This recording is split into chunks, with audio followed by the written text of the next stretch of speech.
तो स्वागत है आपका आपके अपने परिवार भारत वर्ष क्लासेस में।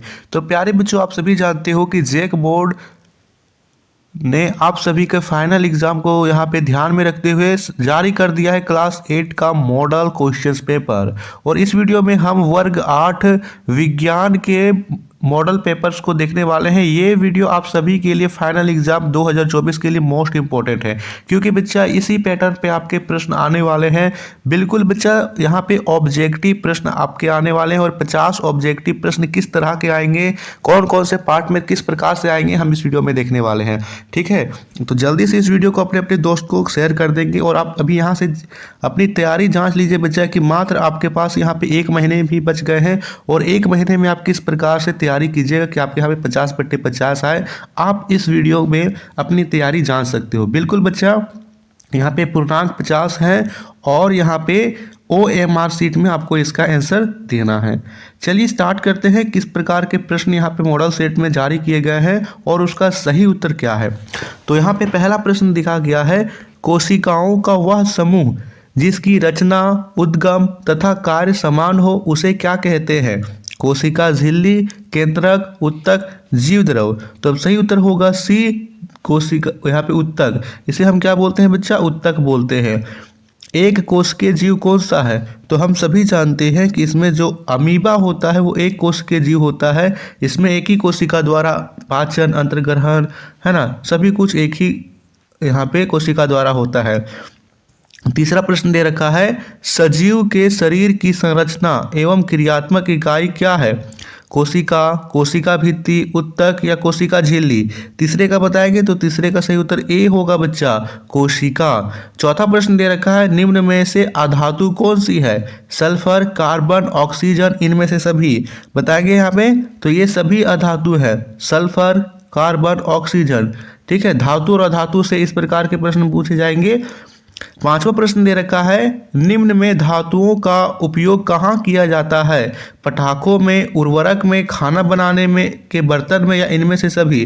पांचवें का बताएंगे, पांचवें का डी होगा, बिल्कुल सही बच्चा।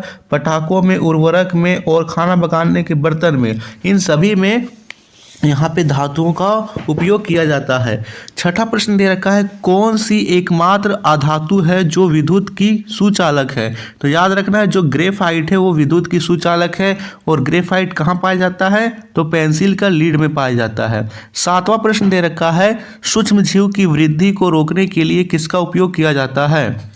तो यहाँ पे देखिए ऑप्शन दे रखा है, नमक, खाद्य तेल, चीनी या इनमें से सभी। तो सातवें का सही उत्तर होगा इनमें से सभी, है ना।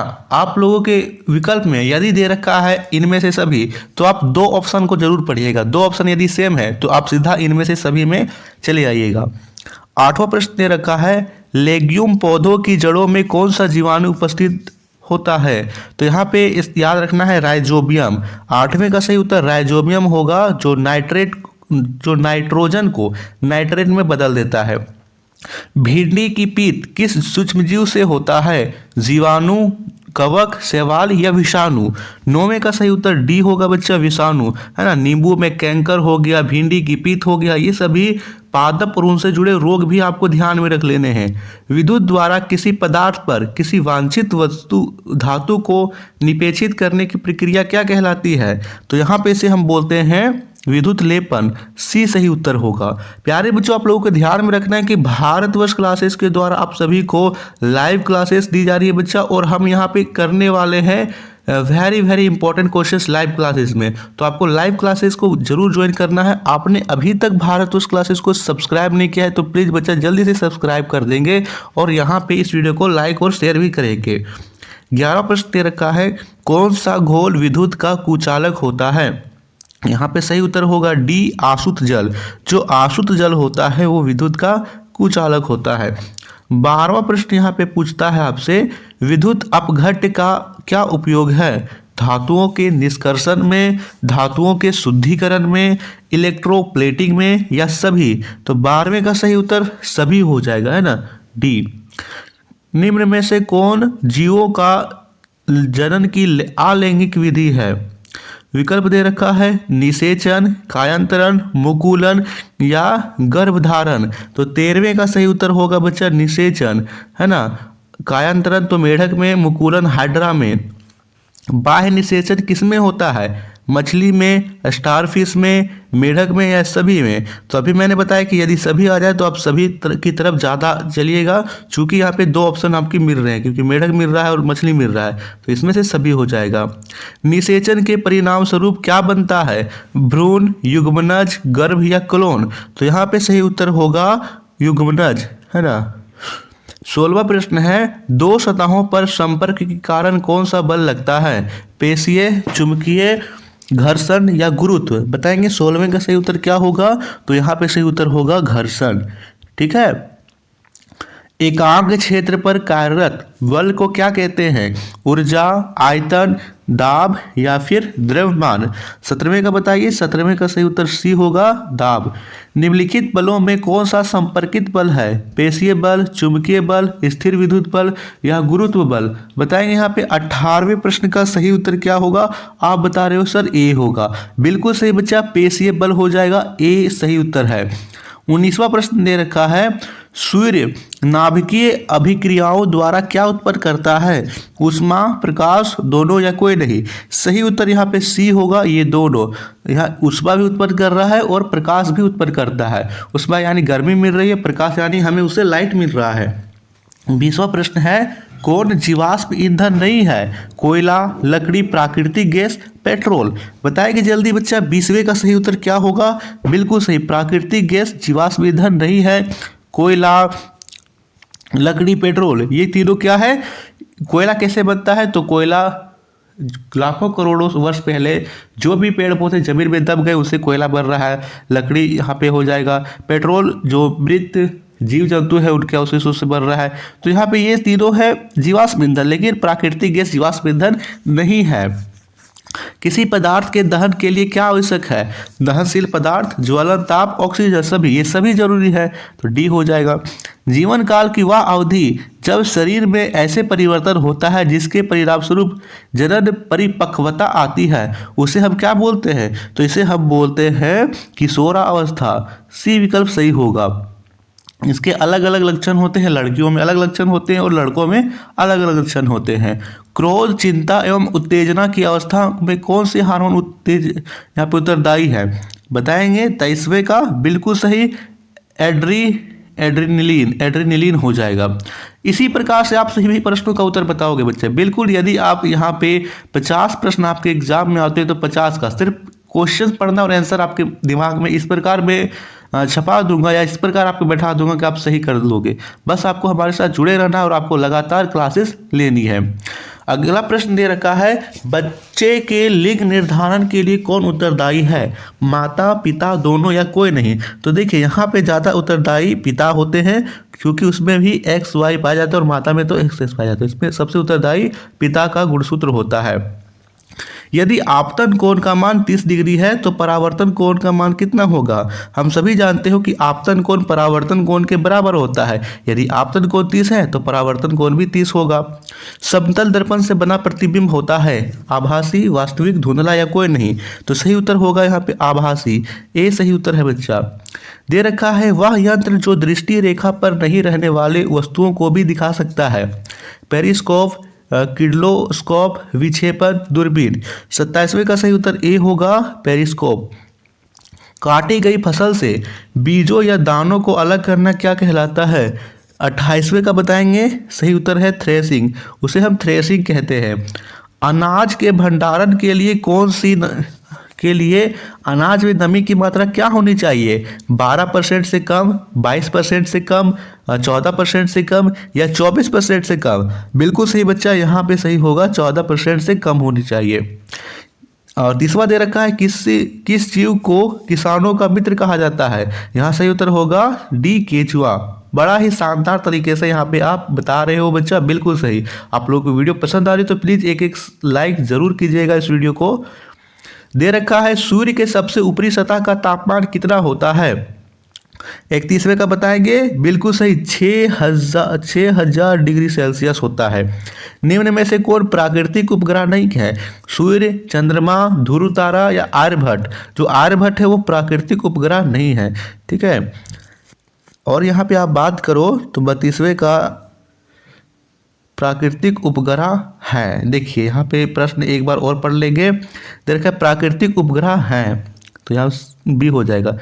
आर्यभट्ट की बात करें तो ये तो कृत्रिम उपग्रह है। सूर्य एक तारा है, जबकि ध्रुव तारा भी एक तारा है, तो यहाँ पे उपग्रह है तो चंद्रमा हो जाएगा। किस ग्रह का द्रव्यमान सबसे अधिक है? पृथ्वी, शुक्र, बृहस्पति, मंगल। बताइए यहाँ पे सही उत्तर क्या होगा? बिल्कुल सही, बृहस्पति सबसे बड़ा ग्रह है, तो यही हो जाएगा। घर्षण हमेशा क्या होता है? हानिकारक, लाभदायक, आरोपित बल की दिशा में कार्य करता है या आरोपित बल का विरोध करता है? तो यहाँ पे सही होता है ये विरोध करता है, तभी यह लुढ़कती हुई गेंद को रोक पाता है, चूंकि यह विपरीत दिशा में कार्य करता है ना। घर्षण निर्भर करता है पृष्ठ की प्रकृति पर, वस्तु के भार पर, दोनों पर, या किसी पर नहीं? तो ये दोनों पर निर्भर करता है कि वस्तु कितना बड़ा है, कितना भारी है और प्रकृति कैसी है। घर्षण बढ़ने का तरीका निम्न में से कौन है? स्नेहक द्वारा, बॉल बियरिंग द्वारा, सतह रुखड़ा कर, या कोई नहीं? तो बताएंगे यहाँ पे यदि हम सतह को रुखड़ा कर दें तो घर्षण बढ़ जाएगा, थोड़ी ही दूर जाएगा और वह वस्तु रुक जाएगा। ठीक है, घर्षण बढ़ाने का मतलब क्या है कि आप गेंद को फेंक रहे हो तो किस सतह पर गेंद जल्दी रुकेगी? उबड़ खाबड़ की सतह पर या फिर एकदम समतल पर? तो आप बोलोगे सर उबड़ खाबड़ में गेंद जल्दी रुक जाएगा टकरा कर, है ना। तो यहाँ पे सही उत्तर होगा सी। इनमें से कौन संश्लेषित रेखा है? नायलॉन, सूती, रेशमी या फिर ऊन? 37वें का बताएंगे। सही उत्तर होगा नायलॉन, संश्लेषित रेखा। ये जो सूती, रेशम और ऊन, ये तीनों प्राकृतिक रेशा होंगे बच्चा।